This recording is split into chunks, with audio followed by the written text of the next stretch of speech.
Assalamualaikum warahmatullahi wabarakatuh. Waalaikumsalam warahmatullahi wabarakatuh.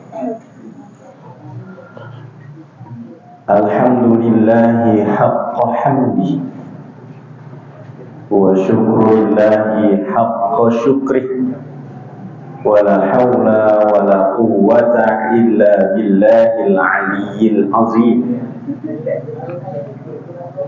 Thumma alhamdulillahi wahdah wassalatu wassalamu ala nabiyya wa la rasula ba'dah. Nashhadu an la ilaha illallah wahdahu la syarika wa nashhadu anna Muhammadan abduhu wa rasuluh. Allahumma salli ala nabiyyina Muhammadin wa ala alihi wa ashabihi ajma'in, amma ba'd. Faya ibadallah, usini wa iyyakum bitaqwallah wa ta'atihi la'allakum turhamun. Kama qala Allah ta'ala fil Qur'anil Karim, a'udzu billahi minasy syaithanir rajim. Ya ayyuhalladzina amanu taqullaha haqqa tuqatih wa la tamutunna illa wa antum muslimun. Wa qala aidan ya ayyuhalladzina amanu taqullaha wa kunu ma'as sadiqin. Wa qala aidan wa aqimus salata wa atuz zakata warka'u ma'ar raki'in. Wa qala Rasulullah sallallahu alaihi wasallam, ittaqillaha haitsu ma kunta wa ittaqillaha mastata'tum. Wa qala aidan fi haditsin ukhra, antum a'lamu bi umuri dunyakum.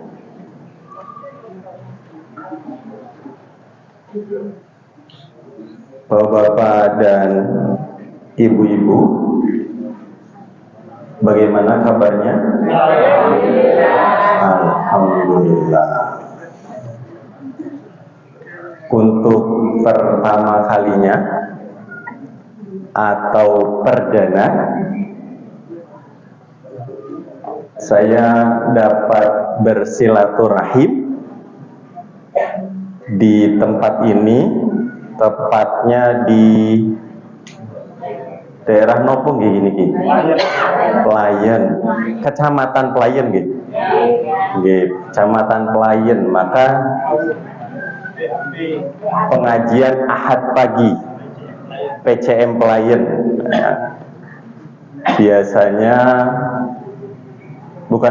Sudah beberapa kali silaturahim di pimpinan ranting Muhammadiyah Gading.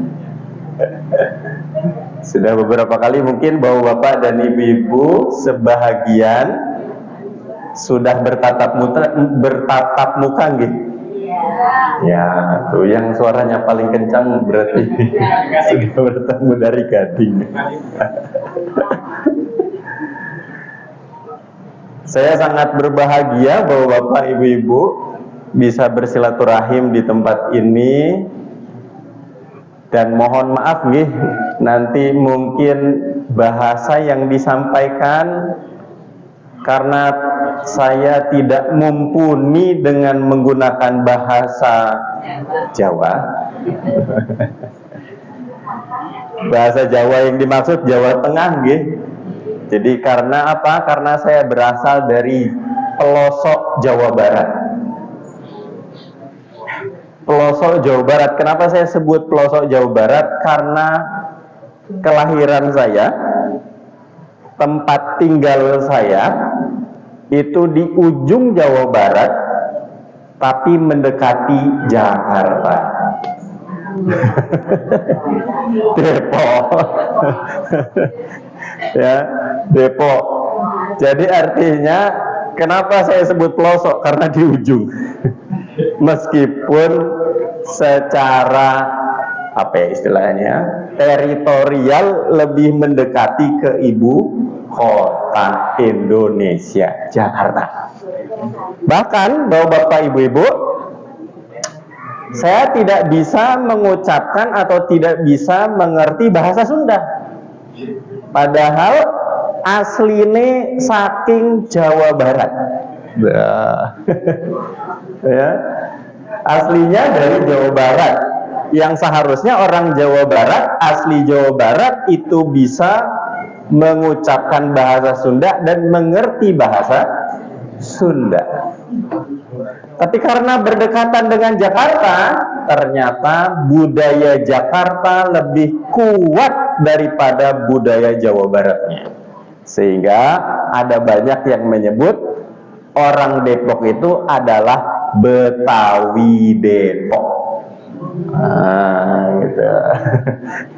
Maka bapak-bapak, ibu-ibu mungkin mengenal atau mengetahui dengan istilah atau singkatan Jabodetabek. Ya, apa Jabodetabek?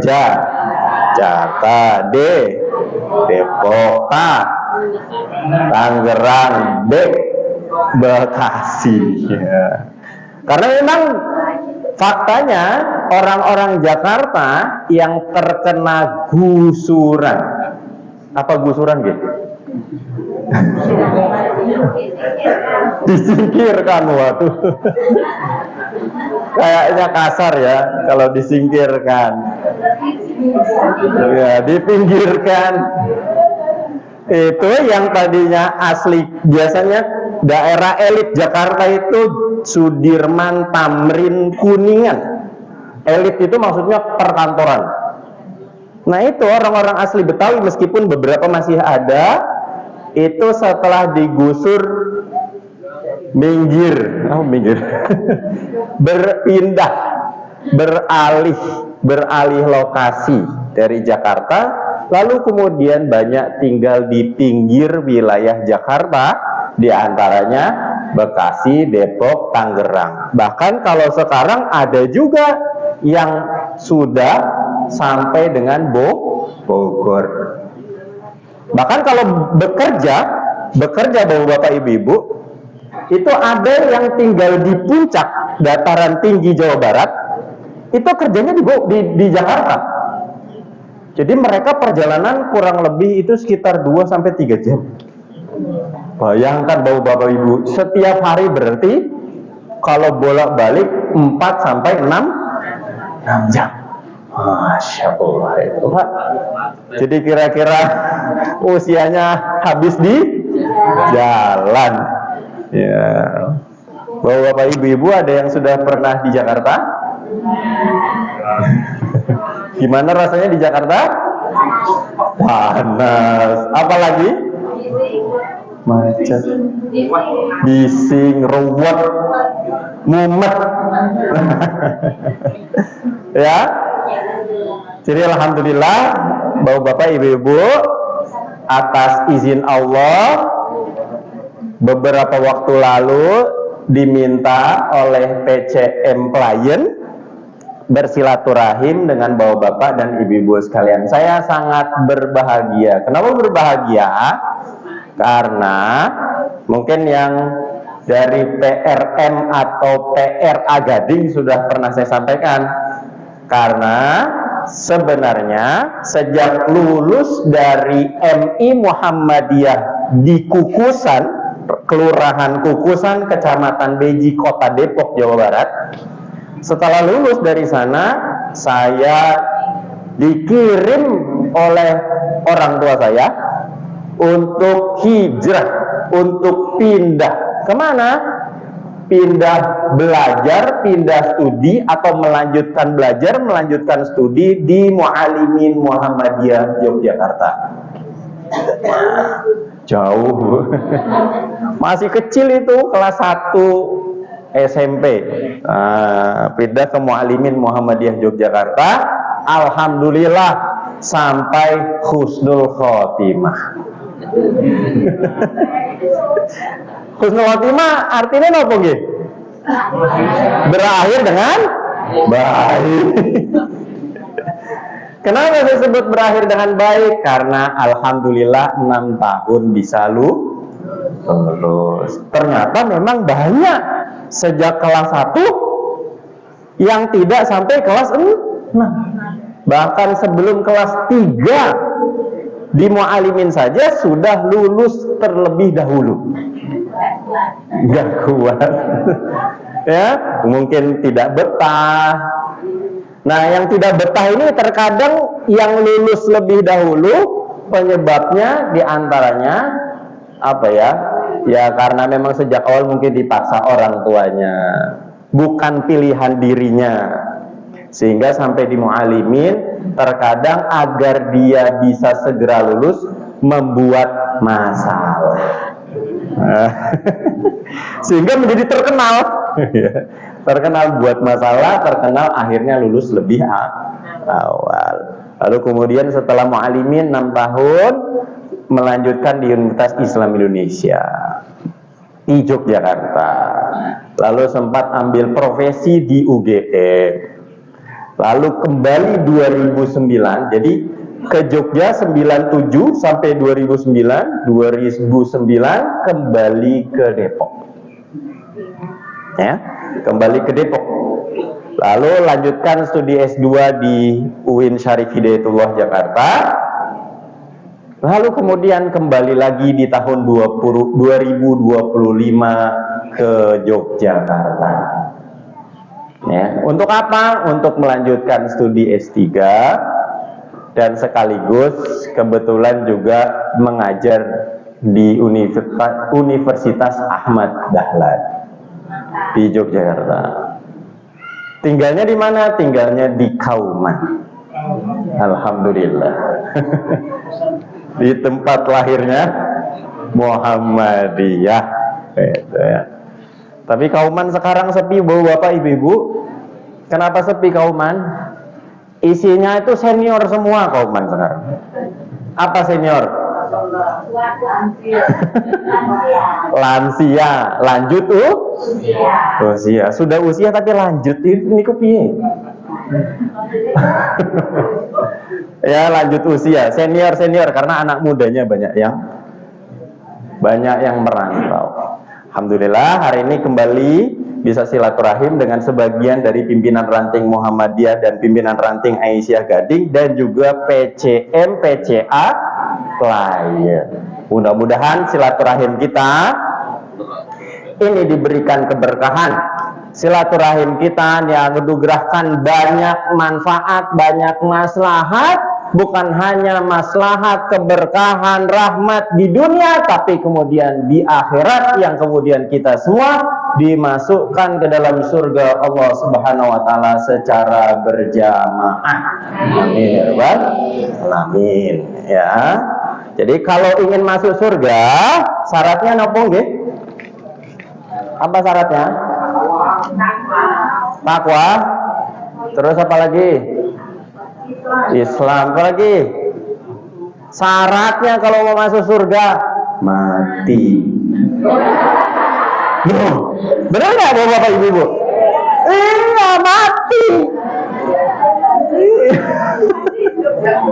Masih hidup nggak boleh mati. Nggak mau mati.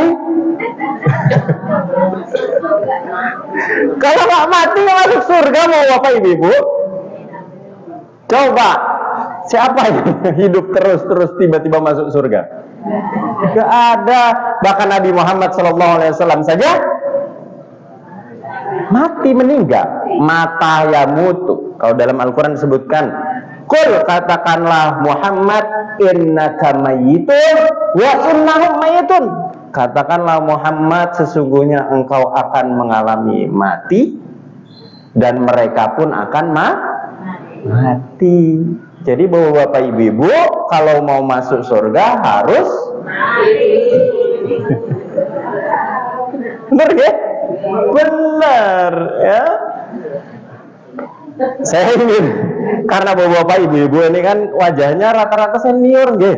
Iya, roto-roto senior kabeh niki. Ya, saya namanya di. Ini mohon maaf bahasa Jawanya kasar. Bahasa Jawanya itu bahasa Jawa sesama teman. Mana yang anak mudanya? Kokam itu, kokam. Wah, siap. Kokamnya udah hampir agak-agak mau senior ya ini. Ya? Nih, karena kita bahas tentang ini istilah-istilah kematian di dalam Al-Quran. Karena senior-senior nih, ya kan persiapan mau,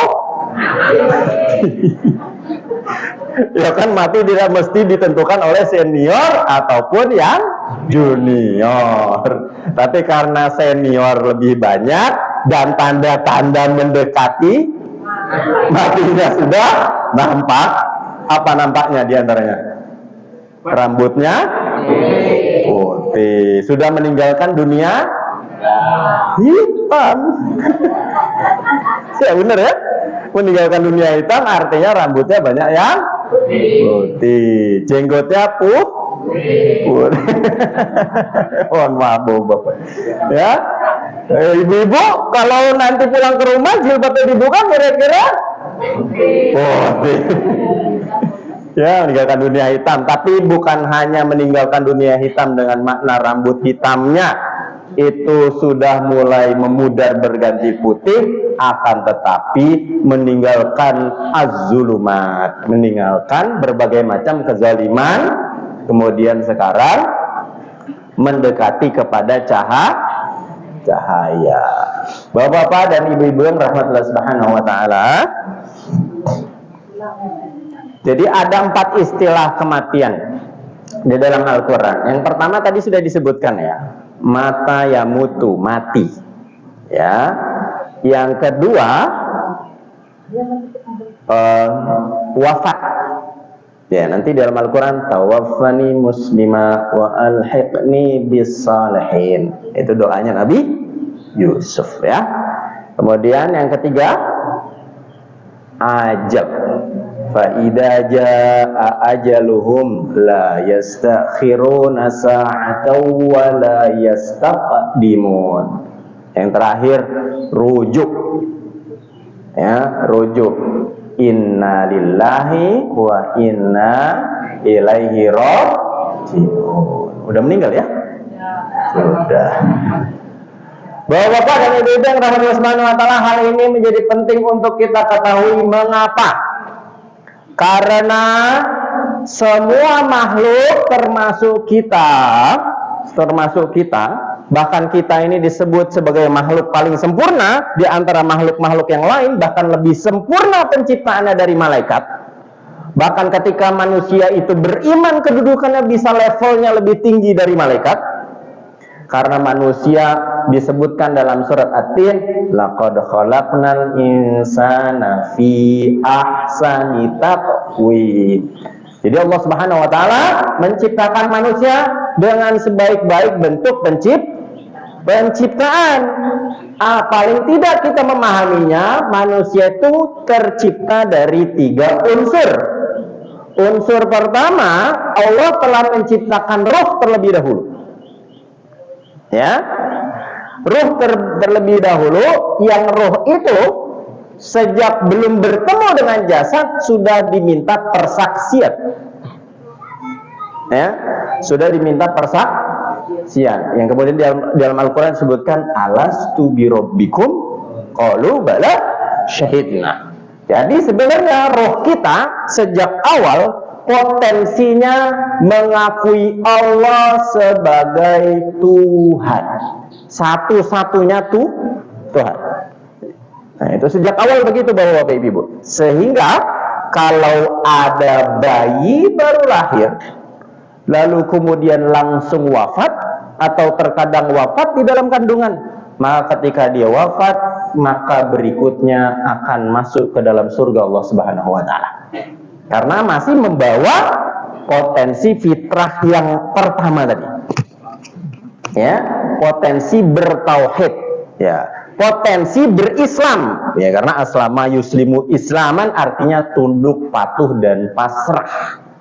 Karena ketika berislam itu kita harus tunduk dan patuh serta pasrah. Ya, karena masih membawa itu. Lalu kemudian yang kedua, manusia itu unsur yang kedua ada jasadnya. Ya, betul? Ada jasadnya. Bapak-bapak, ibu-ibu punya jasad? Ada yang nggak punya jasad di sini? Jangan-jangan makhluk halus. Tapi makhluk halusnya mesti ada, ya? Mesti ada. Nih bapak-bapak di atas kepalanya,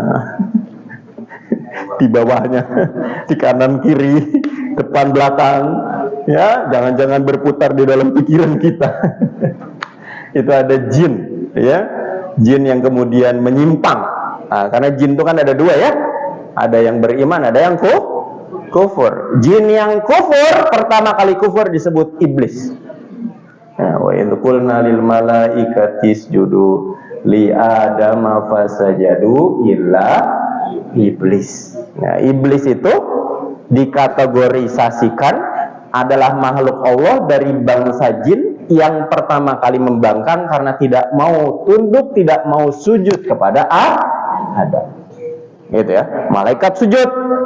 Ya, malaikat tidak mungkin membantah karena memang terus patuh kepada Allah.